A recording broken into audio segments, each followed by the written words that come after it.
রোজা রেখে টুথপেস্ট দিয়ে ব্রাশ করা যাবে কিনা বলেন, যাবে কি যাবে না? যাবে, কে কে হাত তুলুন তো দেখি।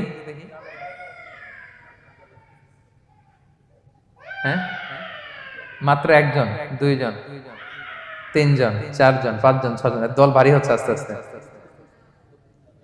হ্যাঁ, টুথপেস্ট দিয়ে ব্রাশ করা যাবে কি যাবে না? হুম, যাবে মাত্র পাঁচজন, আর যাবে না কয়জন দেখি?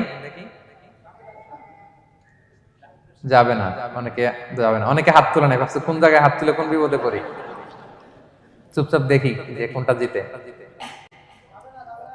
যাবে না? যাবে না, দল ভারী না? যাবে, এই সুন্দর বলছে, যাবে কিন্তু না করাই ভালো।